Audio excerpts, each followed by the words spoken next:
Hi అండి. Welcome back to కథల పొదరిల్లు. Please ముందుగా వీడియోకి ఒక చిన్న లైక్ చేయండి. లైక్‌తో పాటు హైప్ ఇవ్వండి. ఈరోజు కథ 'అరగంట్ హస్బెండ్' ఎపిసోడ్ నెంబర్ 107. కథను రచించిన వారు చిన్ను గారు, వాయిస్ ఓవర్ శ్వేత. ఇక లేట్ చేయకుండా కథలోకి వెళ్ళిపోతాం. హర్ష గారు, మేడంకి ఏమైంది? ఇలా వస్తున్నారు? ఆ దెబ్బలేంటి? అది జానకి ఈరోజు నాకు అంటూ కావేరి ఆంటీ అంటుంటే హర్ష అడ్డుపడుతూ అదేం లేదు జాను. ఈరోజు పిన్ని సన్మానం అంటూ వెళ్ళింది కదా. ఆ అవును చిన్నా. సన్మానం అనే వెళ్ళి ఇలా వస్తుందంటే కొట్టి సన్మానం చేశారా? నేను ముందే అనుకున్నా. లేకపోతే దీనికి దీని పిచ్చికి ఎవరు సన్మానించేది? ఏమండి, ఇక్కడ నేను దెబ్బలతో ఏడుస్తుంటే మీరేమో ఇలా నా మీద జోక్స్ వేస్తున్నారా? జోక్స్ కాదు. ఈరోజు నాకు చాలా హ్యాపీగా ఉంది. లేకపోతే రోజుకో పిచ్చి వీడియోతో నా తాట తీస్తున్నావు. ఏవండి? డాడ్, పిన్నికి చిన్న యాక్సిడెంట్ అయింది. అందుకే ఈ దెబ్బలు. మీరిలా పిన్నిని ఏడిపించకండి. మహి, కాస్త పిన్నికి హెల్ప్ చేయవా? అంటూ మహితో తన రూమ్కి పంపిస్తాడు. హర్ష గారు, మీరు చెప్పేది నిజమేనా? మేడం దెబ్బలు చూస్తుంటే ఇదంతా కూడా యాక్సిడెంట్ అంటే నమ్మబుద్ధి కావడం లేదు. జాను, నాకు హెడేక్గా ఉంది. కాస్త కాఫీ తీసుకురావా ప్లీజ్? అంటూ హర్ష రెండో మాటకి ఛాన్స్ ఇవ్వకుండా అక్కడి నుండి పైకి వెళ్ళిపోతాడు. హర్ష గారు నా దగ్గర ఏదో దాస్తున్నారు. ఈ రోజంతా నాతోనే ఉంటా అన్నారు. సడన్ గా నన్ను వదిలేసి వెళ్ళిపోయారు. పైగా మేడం ఇలా ఉన్నారు. నా దగ్గర ఏం దాస్తున్నారు హర్ష గారు అని మనసులో అనుకుంటూ హర్ష అడిగేసరికి తను కాఫీ తీసుకుని పైకి వెళ్తుంది. జానికి పైకి వెళ్లేసరికి హర్ష తల రబ్ చేసుకుంటూ ఉన్నాడు. హర్ష గారు, ఏంటండి, హెడేక్ గా ఉందా? అవును జాను అంటూ కళ్ళు మూసుకొని సమాధానమిస్తూ కాఫీ స్మెల్ చేస్తూ చెయ్యి ముందుకు చాపుతాడు. జానకి హర్ష చేతి కాఫీ ఇచ్చి చిన్నగా హర్ష వెనకొచ్చి తలలోకి వేళ్లు పోనిచ్చి నిమురుతుంది. జాను, ఏం చేస్తున్నావు? మీరు కాఫీ తాగండి హర్ష గారు. హర్ష కాఫీ తాగిన తర్వాత ఆయిల్ తీసుకొచ్చి హర్షకు మసాజ్ చేస్తుంది.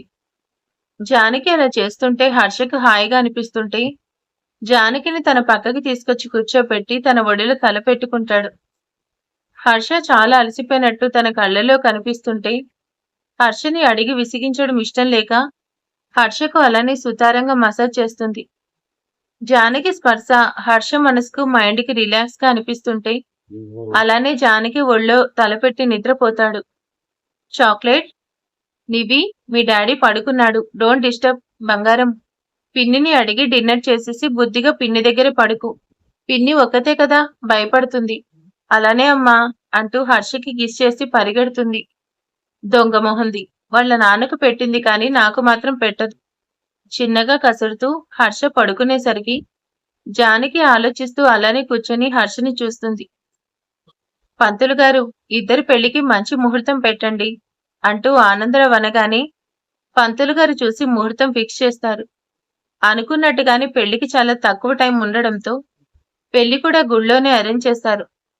జాను, పెళ్లికి తక్కువ టైం ఉంది. ఈరోజు మనం షాపింగ్ చేయాలి. బావా, నా పెళ్లికి ఇంత ఖర్చు ఎందుకు? మహి, బావ అంటూ ఎందుకంటావేంటి? మీ బావ చేస్తే కాదు అంటావా? అయినా ఇప్పుడు పెళ్లి నీకే కాదు, నా తమ్ముడికి కూడా. వాడికి నేను నా ఇష్టంతో పెడుతున్నా. మధ్యలో ఎవరూ ఇన్వాల్వ్ అవ్వకూడదు. నువ్వేమంటావు విశాల్? సార్, మీరింత మర్యాదగా చెప్పిన తర్వాత కూడా కాదు అంటానా? కాదు అంటే ఉంటానా? మీరేమంటే నేను అదే అంటాను. సరే సరే, ఈరోజే షాపింగ్ అయిపోవాలి. అందరూ పదండి. చిన్న మేడం, అలా చూస్తున్నారేంటి అంటూ విశాల్ వెళ్ళి నీవే పక్కన కూర్చోగానే, నువ్వు నన్ను తీసుకెళ్లకుండా వెళ్తున్నావు, అందుకే అలిగాను. అయ్యో మేడం, మీరు రాకుండా నేను పిలవకుండా ఉంటానా చెప్పండి. ఆ చిన్న మేడం లేకపోతే నేను పెళ్లే చేసుకోను. సరేనా మేడం? పిన్ని, నేను చెప్పానా అంకుల్ నా మాట వింటాడని? ఇప్పుడు నిన్ను చేసుకోను అంటున్నాడు. చూసావా? నువ్వంటే ఇష్టమే లేదు. విశాల్, చిన్న మేడం నన్ను ఇరికిస్తున్నారా? పదండి మేడం అంటూ నివిని తీసుకొని మహి చూపుకు భయపడుతూ పారిపోతాడు విశాల్. మొత్తానికి అల్లరి, ఆటలు, కోపాలు, పంతాలు నడుమ పెళ్లి కోసం షాపింగ్ చేస్తున్నారు. జాను, ఈసారి నీకు చాలా బాగుంటుంది. హర్ష గారు, పెళ్లి నాకు కాదు, మహికి. హా, ఆ మాత్రం తెలుసులేవోయ్ జాను. కానీ నా జాను పెళ్లిలో అందంగా ఉండద్దా?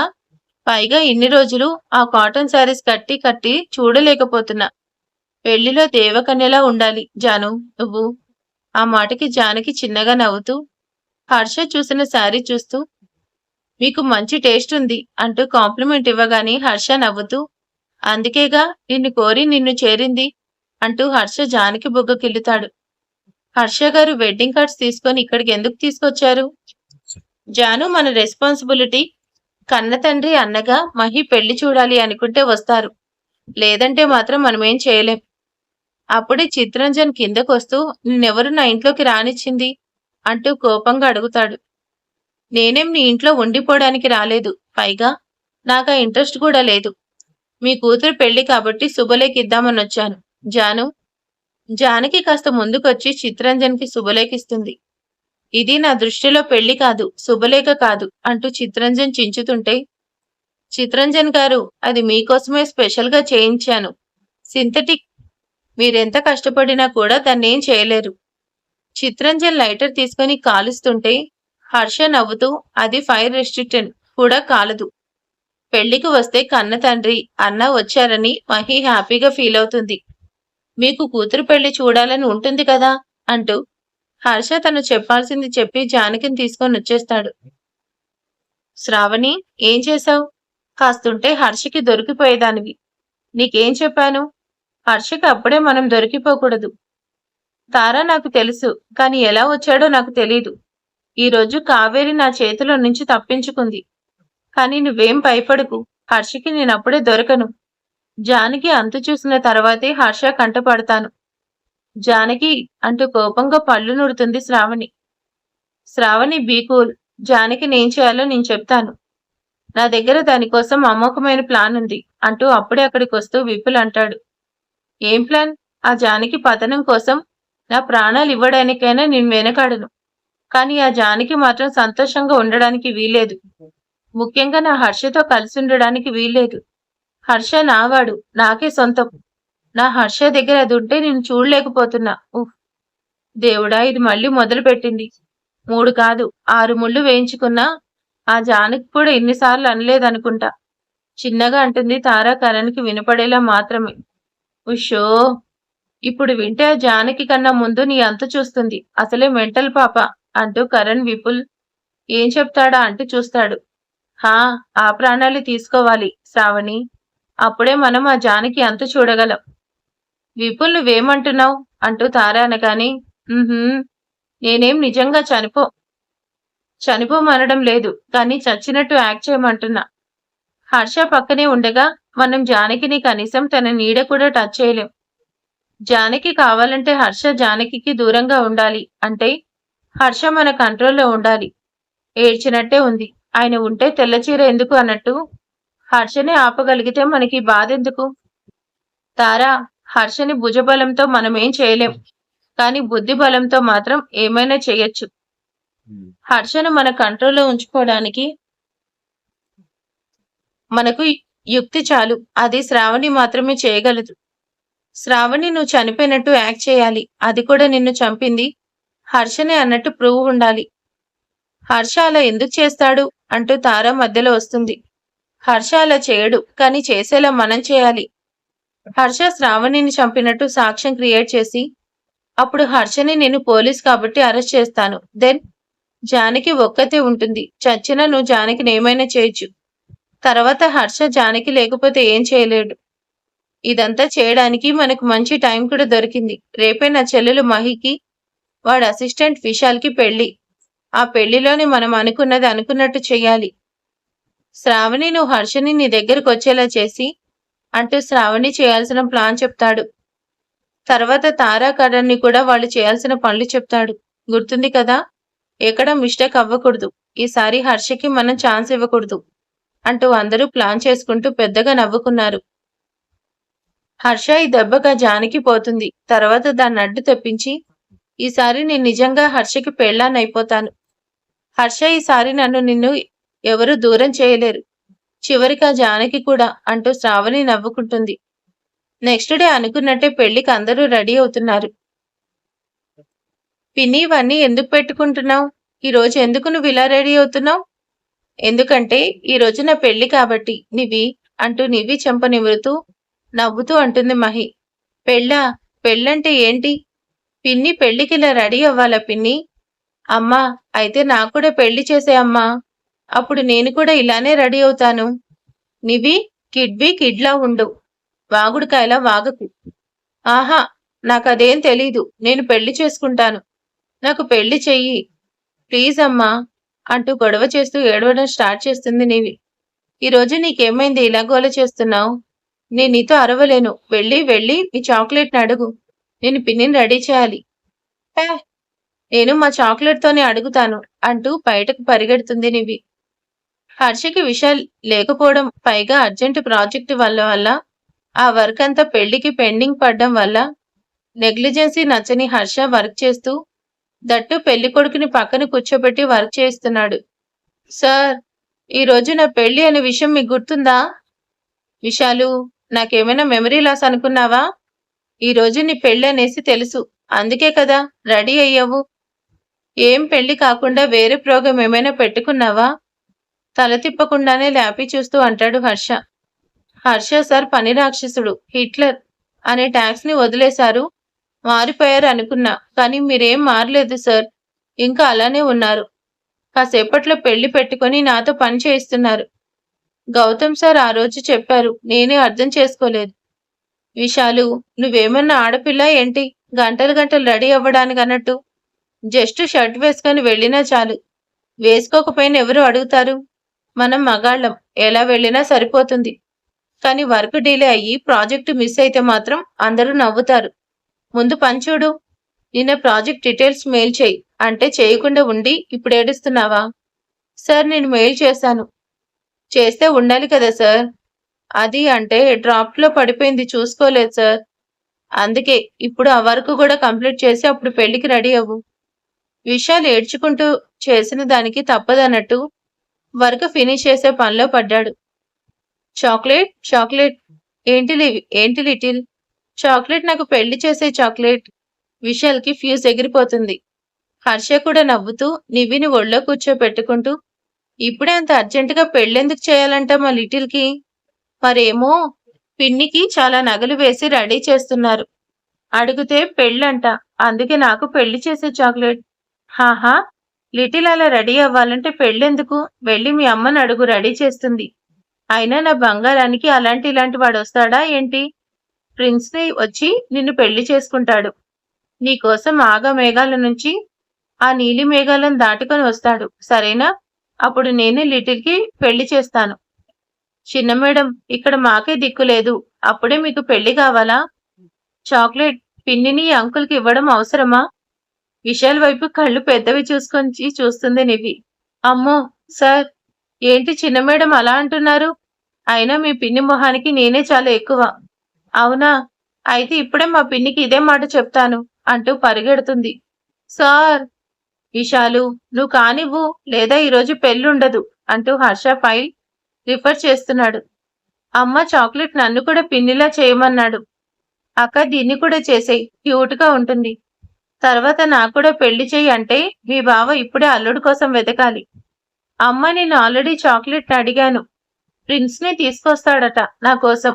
త్వరగా నాకు చీర కట్టమ్మా అంటూ నివి అల్లరల్లరి చేస్తుంటే ఆగవే అంటూ నివిని కూడా చిన్న పెళ్లి కూతుర్లా రెడీ చేస్తూ నివిని అలా చూడగాని జానకి కళ్ళల్లో నీళ్లు తిరుగుతాయి. బుట్టుబొమ్మలా పెళ్లి కూతురయ్యి జాబిలొమ్మలా మెరిసిపోతుంటే జానకి కళ్ళ కాటుకు తీసి నివికి దిష్టి చుక్క పెట్టింది. అమ్మ, నేను బాగున్నాను కదా అంటూ చుట్టూ తిరుగుతూ ఎగురుతుంది. అమ్మ, నాకు పూల జడ? ఒసేయ్, దానంత బరువే లేవు. నీ కావాలా పూలు? పూలు పెడతాను చాలే. ఇప్పటికే ఎవరైనా చూస్తే నా బంగారానికి దిష్టి తగులుతుంది. చాక్లెట్ అంటూ తన చిన్ని జడను ముందుకు వేసుకొని బుడిబుడి అడుగులు వేస్తూ వస్తుంటే హర్ష చేసే పని మర్చిపోయి మరీ చూస్తున్నాడు. లిటిల్ అంటెత్తుకొని తన చిన్ని చిన్ని పాదాలు మొహానికి అంటించుకుంటూ ముద్దు పెట్టుకొని, బుట్టబొమ్మలా ఉన్నావురా. విశాల్, ఇంక ఇక్కడే ఉన్నావేంటి? వెళ్ళి రెడీ అవ్వు పెళ్లికి అంటూ నివ్విని తీసుకొని బయటికి టైం అవుతుందని వెళ్ళిపోతాడు హర్ష. శ్రావణి, ఇప్పుడు ఆ హర్షని నీ దగ్గరికి రావాలి అంటే మనకు ట్రంప్ కార్డ్ ఆ నివి మాత్రమే. తను మన దగ్గరకు వచ్చేలా చేస్తేనే ఆ హర్ష మన దగ్గరికి వస్తాడు. ఈరోజు నువ్వు మళ్ళీ జానకిలా మారాలి. శ్రావణి అప్పుడే హర్షని దగ్గరకొస్తాడు. తర్వాత నీ వాడవుతాడు. చూడు, నువ్వు హర్షని చూడగానే అన్నీ మర్చిపోయి హర్షని పట్టుకోవడమో లేదో హర్ష పట్టుకునేలా చేయడమో చెయ్యకు. హర్షకి జానకి స్పర్శ కూడా బాగా తెలుసు. అలానే నిన్ను ఐడెంటిఫై చేశాడు. చూపులకు ఒకేలా ఉన్నా మీరిద్దరూ ఒకటి కాదు కదా. అది గుర్తుపెట్టుకొని అక్కడ జాగ్రత్తగా నటించి ఆ హర్ష కూతుర్ని తీసుకొనొచ్చేయ్. హా, నువ్వేమంతలా చెప్పాల్సిన అవసరం లేదు. నాకంతా తెలుస్తారా అంటూ శ్రావణి బయటకొస్తుంది. జానకి కట్టుకున్న కుంకుమ రంగు పట్టుచీర కట్టుకొని ఎత్తుగా ఉన్నా ఎలా అనేసి నన్ను అడగండి. అదంతా కూడా మీ ఇమాజినేషన్కి వదిలేస్తున్నా. అసలే నేను చాలా ఇన్నోసెంట్. తన బంపు మీద చెయ్యి వేసి ఇదొకటి ఇంత బరువుగా ఉంది.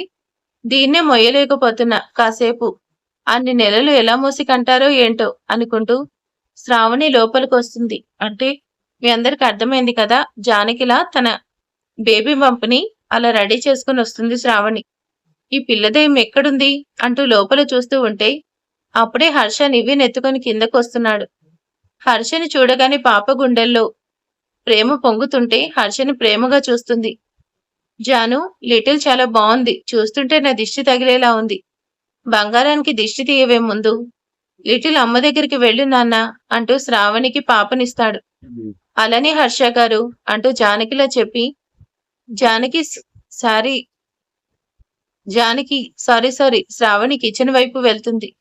అమ్మ, నేను చాలా బాగున్నాను అంట చాక్లెట్ చెప్పాడు. హా, అవునవును, బానే ఉన్నావు. నా కూతురైతే బానే ఉండేదానివి, కానీ దానికి పుట్టావు కాబట్టి అని తిట్టుకుంటూ దిష్టి ఇక్కడ కాదు బయట తీయాలి అంటూ నివ్విని బ్యాక్ డోర్ నుంచి బయటికి తీసుకెళ్లి కళ్ళు మూసుకో అంటూ చెప్పి క్లోరోఫామ్ స్ప్రే చేసి అనుకున్నట్టుగానే కారులో వెళ్లిపోతుంది శ్రావణి. హర్ష రెడీ అవ్వడానికి పైకొస్తుంటే మహిని తీసుకుని జానకి రావడం చూసి షాక్ అవుతాడు. జాను, నువ్విక్కడా? హర్ష గారు, నివి ఎక్కడా? మీకోసమే వచ్చింది కదా, ఎక్కడుంది? త్వరగా మండపానికి వెళ్ళాలి. ఓ గాడ్, అంటే వచ్చింది నిన్ను నివిని ఇచ్చింది శ్రావణిక. తనలో తానే అనుకుంటూ తల పట్టుకుంటూ కిందకి పరిగెడుతూ వెళ్లి కిచెన్లో చూసి అక్కడ బ్యాక్ డోర్ ఓపెన్ చేసి ఉండడం మొత్తం చూస్తూ నివిని తీసుకెళ్ళింది అనేది రియలైజ్ అవ్వడానికి హర్షకి పెద్ద టైం ఏం పట్టలేదు. శ్రావణి అనుకుంటూ ఉండగానే హర్ష ఫోన్ రావడం చూసి లిఫ్ట్ చేస్తూనే, శ్రావణి, నా కూతురికేమన్నా అయితే నా చేతిలో చస్తావు అంటూ కోపంగా అంటాడు. శ్రావణి నవ్వుతూ, ఇదే హర్ష నాకు నీలో నచ్చేది. ఇంత తెలివి అసలెలా, కానీ ఈసారి మాత్రం ఫెయిల్. ఇప్పుడు నీ కూతురు మన కూతురు అవ్వాల్సింది, కాని మిస్ అయ్యి దాని కడుపున పుట్టింది. ఇప్పుడు నా చేతుల్లో ఉంది. నీకిది ప్రాణాలతో కావాలంటే నేను చెప్పిన ప్లేస్కి నువ్వు మాత్రమే ఒంటరిగా వచ్చి కలువు. ఏమైనా తేడా చేస్తే మాత్రం నా చేతిలో ఉన్నది అంతగా చెప్పాల్సిన అవసరం లేదులే. నువ్వు చాలా తెలివైన వాడివే కదా. శ్రావణి కాల్ కట్ చేసేస్తుంది. హర్ష మొబైల్ తలకు పెట్టి రబ్ చేస్తుంటే, హర్ష గారు ఇక్కడ ఏం చేస్తున్నారు? మండపానికి వెళ్ళాలి పదండి అంటుంది జాను. జాను, ముందు మీరు వెళ్ళండి, నేను వెనకే వస్తాను. హర్ష గారు, నివి ఎక్కడుంది? ముందు దానికి దిష్టి తీయాలి. అమ్మ నాన్న కళ్ళే ఎక్కువ దిష్టి. దాన్ని చూస్తే నాకే ఏదో అయ్యింది. అసలు ఎక్కడుంది? మీ దగ్గరికే వచ్చింది కదా. హా, నువ్వు చెప్పింది నిజమే, అందుకే నివి ప్రమాదంలో ఉంది అనుకుంటూ ఇక్కడే ఎక్కడో ఆడుకుంటుందిలే జాను. నువ్వు ముందు మహి దగ్గరికి వెళ్ళు, నివిని నేను తీసుకొని వస్తాను అంటూ జానకికి చెప్తూ ఇంకా టెన్షన్ పడుతుందని టెన్షన్ కనపడనివ్వకుండా చెప్పి జానకిని అందరినీ కార్స్లో పెళ్లి మండపానికి పంపిస్తాడు. అంతవరకు నవ్వుతున్న హర్ష కళ్ళు కోపంగా మారిపోతుంటే తన కారెక్కేసి శ్రావణి చెప్పిన ప్లేస్కి వెళ్ళిపోయాడు. గంట ప్రయాణాన్ని అరగంటలో చేరుకుంటూ కారులో నుంచి పరిగెడుతున్నట్టే దిగి శ్రావణి డోర్ చెప్పిన ఇంటి డోర్ క్లోజ్ చేసి ఉండడంతో చూసి డోర్ దబేళ్లు కొట్టి లోపలికి వెళ్తాడు. హర్ష వెళ్లేసరికి శ్రావణి సోఫాలో నవ్వుతూ కూర్చుని ఉంది. హర్ష నేరుగా వెళ్లి శ్రావణి పైకి లేస్తుంది.